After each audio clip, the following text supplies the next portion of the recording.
Donc vous l'avez vu, autre ambiance là. On n'est plus du tout dans le bois. On est parti sur la partie métal souple, j'ai envie de dire, comparé à tout à l'heure à la forge. On sera en facture d'orgue sur de l'étain et du plomb. La fabrication de tuyaux, donc, c'est cet alliage-là qui est utilisé, un pourcentage d'étain et de plomb. Le pourcentage aura vraiment une influence sur la sonorité du tuyau. Pour faire ce genre de grands tuyaux, comme vous pouvez voir derrière vous, ici, mais un petit peu partout là, il faut commencer par ça.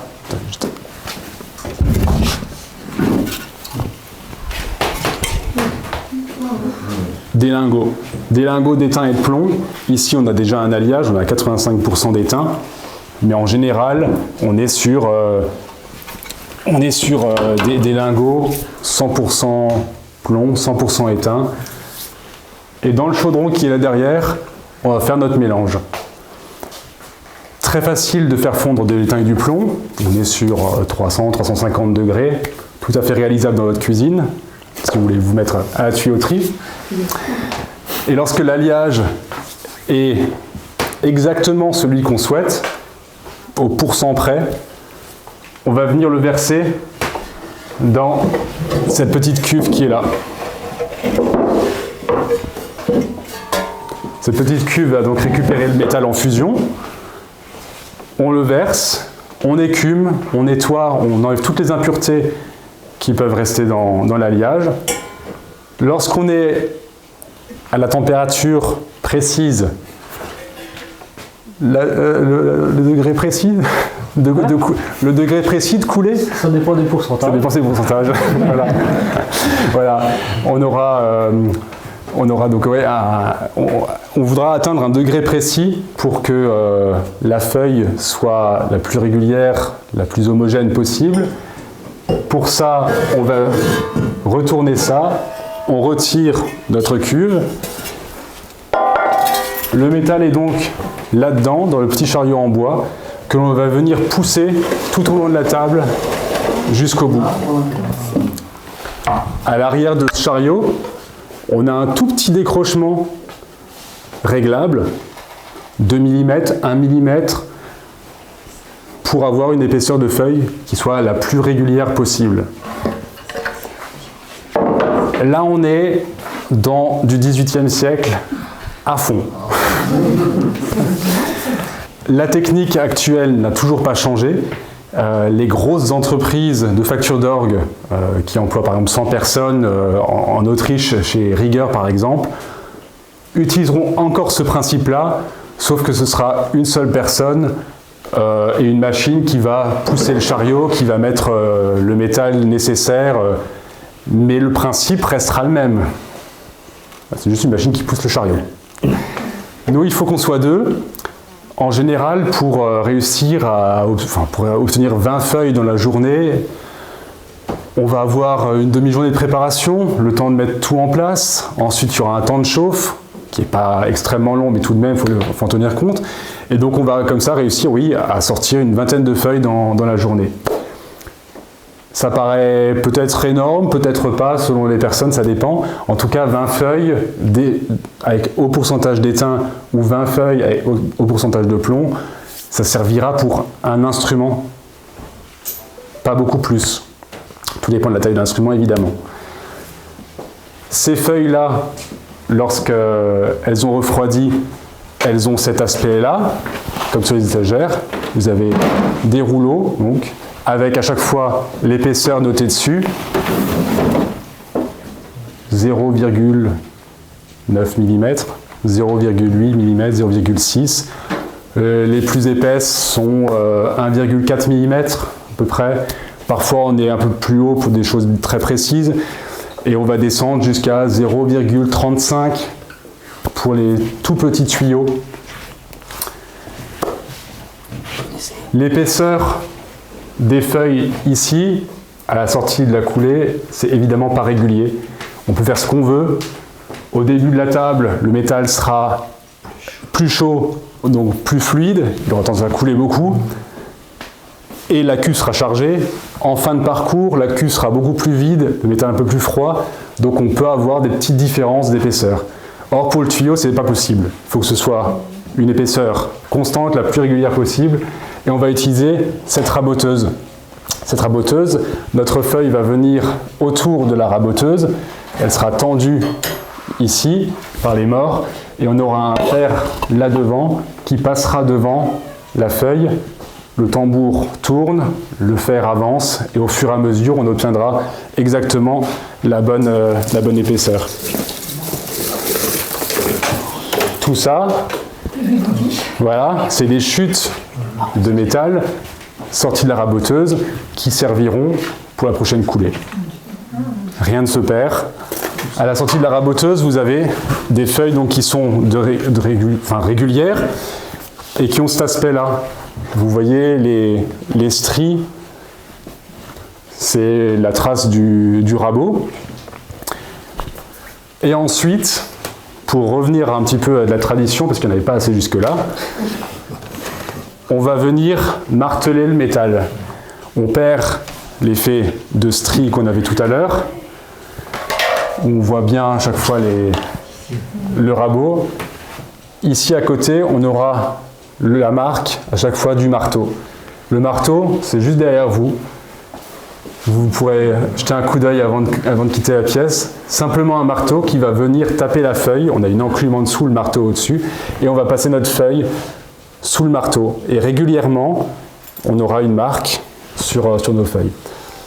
L'avantage du martelage, donc c'est vraiment très traditionnel, ça pour le coup, ça a été mis en... Comme on a dit tout à l'heure, illustré par un moine bénédictin au XVIIIe siècle qui s'appelait Dom Bedos, qui a, comment on peut dire, rassemblé toutes les techniques de facture d'orgue de l'époque et qui les a rassemblées dans 4 bouquins énormes.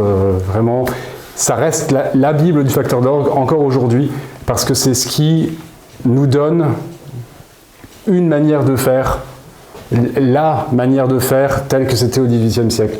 L'apogée de la facture d'orgue, c'est le XVIIIe siècle. Ensuite, on continue simplement à entretenir cet apogée, à développer de nouvelles choses, bien évidemment, mais toute l'histoire de l'orgue, moins 3 siècles au XVIIIe, toute cette évolution va atteindre son apogée au XVIIIe.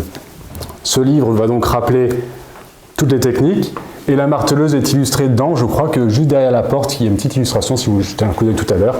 Ça a été reproduit à partir de ce dessin-là, notre marteleuse. Et elle a l'avantage de retendre le métal. Le métal va perdre en rigidité à la raboteuse. Pour lui redonner toute sa solidité, on va marteler les pièces. Ça vous flexe pour moi. Donc vous imaginez, 500 fois, il y a bouchon et casque anti-bruit obligatoire. Voilà. Lorsque les pièces seront martelées, on sera prêt à découper nos tuyaux. On va découper des formes, ce qui sera nécessaire, selon gabarit, selon... vous avez des petits gabarits qui sont ici. Des formes comme ça, qui serviront à faire un cône, le pied du tuyau, ou alors le corps du tuyau. Et notre tuyautier va arrondir les feuilles découpées sur ces grandes formes que vous avez là derrière. Et on va obtenir quelque chose qui est prêt à être soudé. Ça, ce sera le corps d'un futur tuyau. Comme vous avez le corps du tuyau là-haut, comme vous avez le corps du tuyau ici, c'est exactement la même chose. Le tuyautier va souder ces éléments. On a là le corps du tuyau qui est soudé. Et ensuite, juste qu'il soit à peu près, on va rapporter le pied du tuyau. Cette partie-là servira à amener l'air. La partie là, horizontale, va séparer le pied, l'alimentation de la partie qui résonne. Et la petite fente que l'on voit juste ici va permettre à l'air de s'échapper et au son de se créer. À la manière d'une flûte à bec, à la manière d'un sifflet, même principe dans le tuyau d'orgue. Et donc après, vous assemblez tout ça, hein, Et ça fait ce genre de grands tuyaux. Parce qu'on a l'habitude de voir les tuyaux de façade, hein. C'est ceux qui sont là, les plus brillants, les plus beaux parce qu'ils se voient d'en bas. Mais à l'intérieur, vous avez tout un tas de tuyaux qui ne seront jamais vus du public, en tout cas très rarement, sauf vous aujourd'hui. Voilà, vous avez cette chance-là. Donc des tuyaux qui auront différentes formes, différentes sonorités, différents alliages aussi. Ça, on va parler de tout ça juste tout à l'heure avec des exemples sonores un peu plus concrets. Un orgue le plus petit possible, ce sera un orgue qui sera posé sur une table par exemple, un peu dans les orgues médiévaux, ce style-là, où on aura parfois 20 notes, donc 20 tuyaux, à peu près. Avec 20 notes, on arrive à faire un petit peu de musique, un peu, tout petit peu. Et les plus grands instruments, je ne vais pas vous dire de bêtises, le plus grand c'est à Atlanta City, on a 7 claviers, on a 30 000 tuyaux je crois. Et voilà, Notre-Dame de Paris par exemple, on est à quasiment 9 000 tuyaux. Voilà. Et Notre-Dame de Paris c'est déjà, pas le plus grand orgue de France, mais presque. On est sur quelque chose déjà d'énorme, ouais. 9 000 tuyaux, on commence à être bien, on y passe un peu de temps. Pour vous dire les instruments que l'on voit habituellement là en Alsace, alors on parle donc de 2 claviers pédaliers, on est sur 1000, 2000, 3000 tuyaux, 3500 tuyaux pour les plus grands. Je pense que le cathédrale de Strasbourg, il doit y avoir pas loin de 4000, 4500 tuyaux, mais c'est déjà très très grand, voilà. On est quand même beaucoup plus proche des 2000, 3000 tuyaux, ça suffit. On arrive déjà à faire de bien belles choses avec tout ça. Et quand vous démertez, vous êtes obligé de numéroter tout ça? Alors non, parce que non. On sait exactement où ira le tuyau à la fin, parce qu'il a une forme bien particulière, une longueur bien particulière aussi. Ça anticipe un tout petit peu ce qu'on va voir tout à l'heure, mais ce tuyau sonnera par exemple Do, celui-là Do dièse, Ré dièse. Le principe du tuyau d'orgue, c'est qu'il ne fait qu'un seul son unique. On ne peut pas changer la note. Donc il y aura un tuyau par note et un tuyau par jeu. Donc vous avez le premier Do d'un jeu qui s'appellera montre, et le premier Do d'un bourdon et d'une flûte, ça veut dire 3 tuyaux. Mais après vous aurez aussi le Ré, le Mi, etc. Donc vous multipliez comme ça le nombre de claviers, de notes au clavier par le nombre de registres, et vous arrivez facilement à des 2000, 3000 tuyaux sans problème. Quand je dis une seule note unique, si vous imaginez la flûte à bec, on va venir boucher des trous pour être plus grave ou ouvrir pour être plus aigu, le tuyau d'orgue n'aura pas de trou, donc il donnera un seul son unique. Voilà, on n'aura pas la possibilité de changer. Ce sera un peu tempéré après, vous verrez. Voilà, en tout cas, avec un tuyau d'orgue, si vous avez un Do, on ne pourra pas en faire un Ré. Ou vous avez un Ré, on ne pourra pas en faire un Do. Voilà, ce sera Do un peu plus ou un peu moins pour l'accorder, mais par contre, on ne pourra pas changer fondamentalement la note. Autant dans l'aspect que la sonorité, on en revient parce que le zinc gardera une sonorité très particulière. Alors, on arrive à améliorer, hein. Il y a des orgues qui sonnent très bien avec du zinc, je ne dis pas le contraire, mais par contre on a quand même cette particularité d'avoir une sonorité très très métallique qu'on arrivera difficilement à corriger, alors que sur l'étain et le plomb, c'est un régal.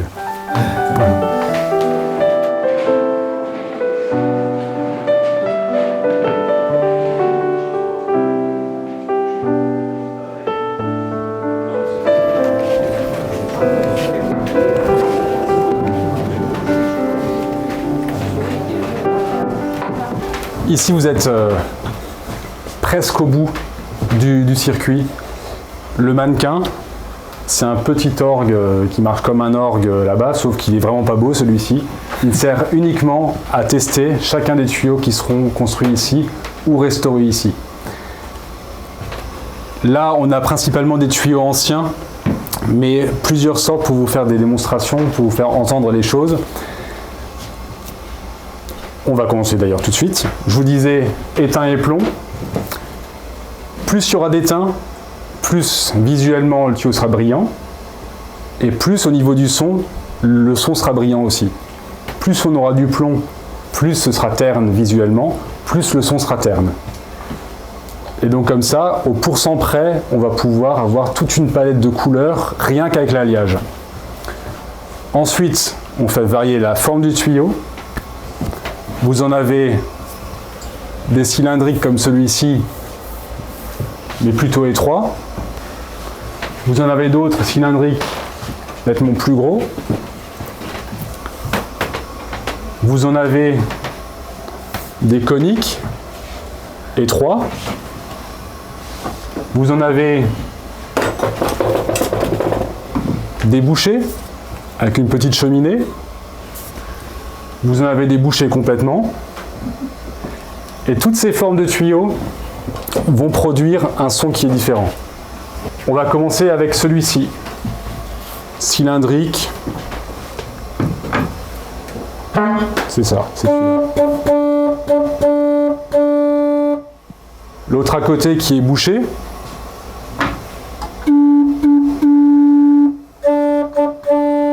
Il est ouvert, il est avec beaucoup d'étain, il aura une sonorité plus incisive. L'autre à côté qui est bouché avec un peu plus de plomb, beaucoup plus moelleux. Si je vous fais écouter ceux-là, là, les trois qui sont coniques.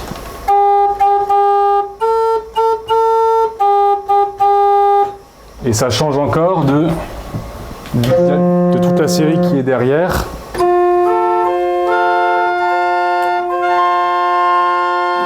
Plus on va être large, plus la sonorité sera flûtée, avec des sonorités très généreuses. Plus on aura d'étain et plus on sera étroit, plus on sera vers le violon. Plus on aura de plomb et plus on sera gros, plus on va aller vers la flûte. Donc en fonction des instruments que le facteur d'orgue veut mettre, donc les registres, hein, on va comme ça avoir une série qui sera ouverte en étain, on aura une série qui sera bouchée en plomb, on aura une série qui sera conique, une série qui sera en bois. Hop, juste prendre ça. Parce qu'il y a aussi des tuyaux en bois.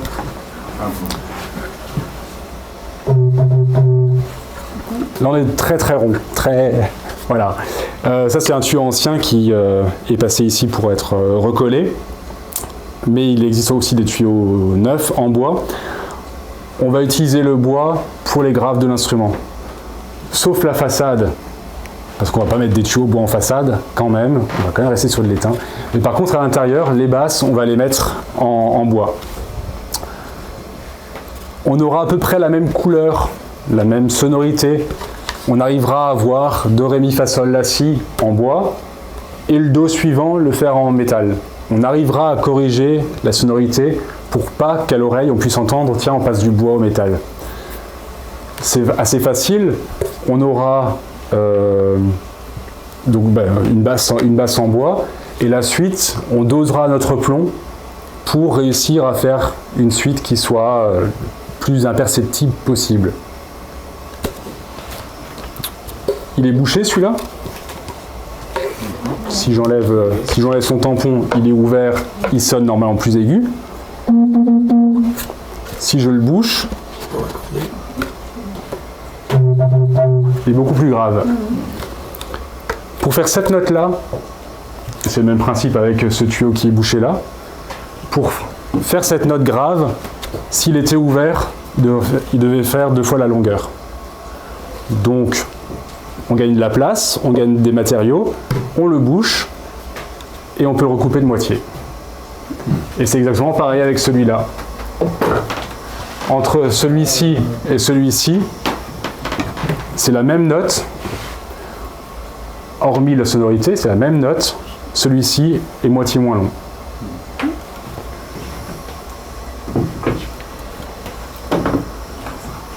Le facteur d'orgue aura à sa disposition tout un tas d'outils pour régler l'arrivée d'air au pied.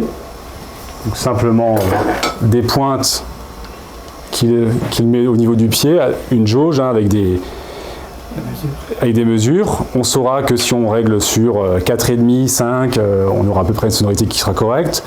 Ou au contraire, si on trouve que le tuyau sonne trop fort, on vient fermer le pied. La position de la bouche, donc de la lèvre supérieure, de la lèvre inférieure, tout ça, ça devrait être réglé, mais pire qu'au millimètre, pour que le son soit vraiment impeccable. Si celui-ci je le joue, on aura d'abord une note très aiguë qui va venir, et après il va descendre sur sa note. D'abord il est là-haut, et après, si je reste dessus, il donne sa note. Et ça, c'est pas possible. On peut pas laisser un tuyau qui crachote comme ça, qui est vraiment pas super. Donc on va régler les différents paramètres pour que, une fois que c'est réglé, on ait un son précis tout de suite.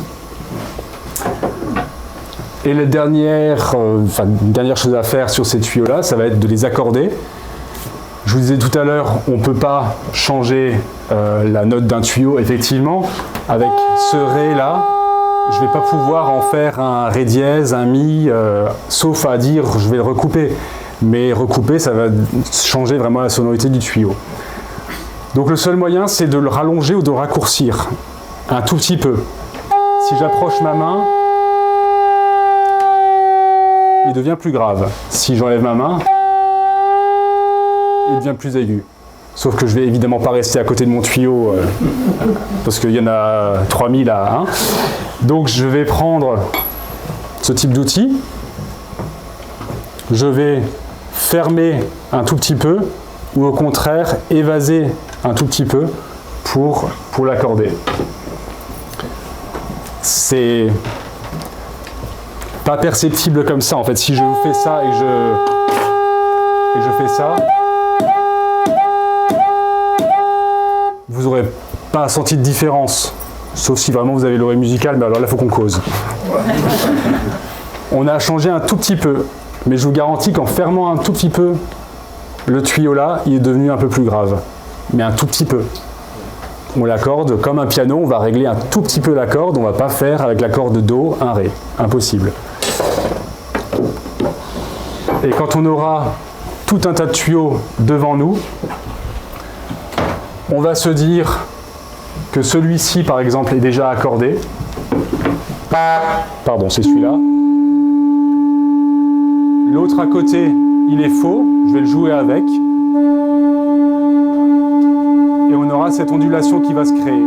Simplement parce que le deuxième tuyau est faux. L'onde sonore n'est pas la même, la fréquence n'est pas la même. Et du coup, se crée ce battement. C'est pas possible de jouer avec un battement comme ça. Avec cette ondulation, c'est... Déjà, ça fausse les chanteurs, c'est désagréable à l'oreille à la longue. Donc on va accorder, supprimer cette ondulation. Si j'approche ma main,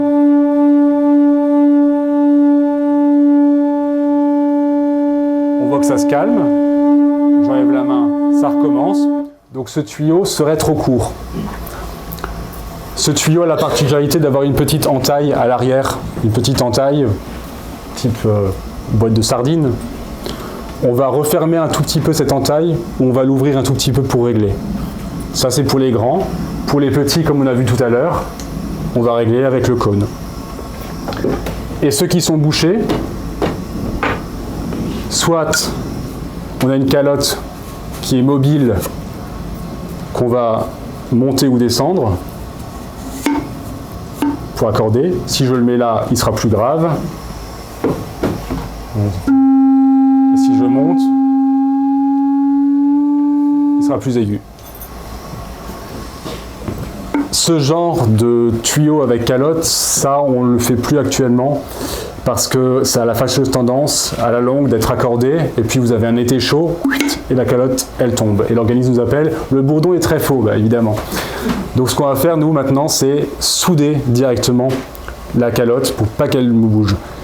Et comme on ne peut plus rien faire avec la longueur, on va utiliser les petites oreilles du tuyau. On referme les oreilles, le tuyau sera un peu plus grave. On ouvre les petites oreilles, il sera un peu plus aigu. Ça c'est la grande famille des tuyaux à bouche. Principe de la flûte à bec. C'est, en fonction des instruments, en général 80% des instruments qui sont composés de ces tuyaux-là, avec les différentes formes qu'on a vues. Il y a une autre grande famille, hormis les tuyaux bois, c'est les tuyaux à hanches. Les tuyaux à hanches fonctionnent donc avec une hanche une petite languette de laiton qui, lorsque l'air arrive dans le pied, est mise en vibration. Et donc là, on a d'autres sonorités qui apparaissent, comme ces tuyaux-là. Ouais, c'est bon. Donc ce qu'on a entendu tout à l'heure, là. Sonorité de trompette. Ou alors, si on change la forme du tuyau, comme celui-ci, on aura d'autres sonorités.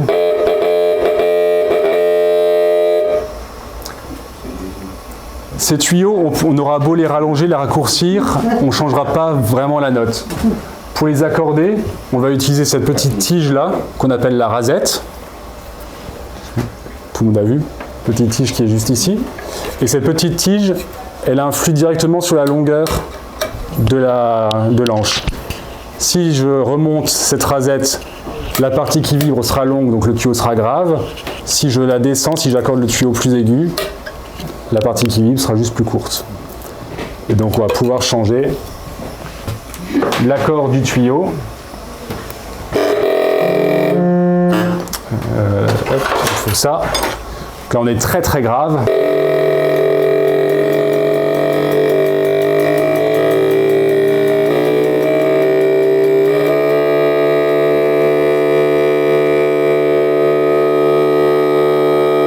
Vous avez de nouveau ce battement qui apparaît.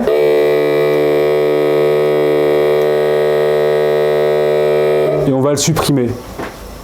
Et pareil pour les autres tuyaux qui sont juste ici par exemple. Celui-là il est juste. L'autre à côté, il est très très grave.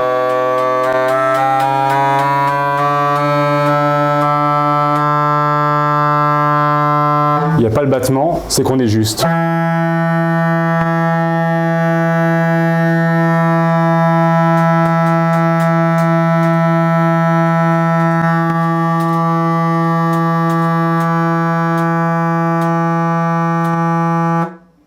Voilà. Le facteur d'orgue, quand il est dans l'instrument, il va donc régler ces 2000, 3000 tuyaux, un après l'autre, chacun son tour, jusqu'à ce que tous les tuyaux soient parfaits et que l'ensemble sonne juste. Voilà. Voilà. Il faut plusieurs jours pour accorder un orgue. Au bout d'un moment, ça se met dans la tête, non? C'est pas possible. Non, on y arrive. On y arrive. Voilà. Donc, ce qui... Ah oui, bah oui. Ah oui. Ah oui, pendant 8 heures, voilà. Alors tout n'est pas aussi fort bien sûr, hein, mais oui, pendant 8 heures, pendant une semaine, l'orgue que vous avez à côté, qui ira chez les Dominicains, on aura une semaine de travail sur place pour régler à la fois l'harmonisation, faire en sorte que chaque tuyau do sonne comme le ré, comme le mi, mais qu'après tout soit aussi accordé. Une semaine de travail. La visite donc en tant que telle s'arrête maintenant. Vous pouvez circuler dans l'atelier, dans la salle de montage, revenir ici, prenez des photos, n'hésitez pas. C'est peut-être pas tous les jours que vous viendrez chez un facteur d'orgue.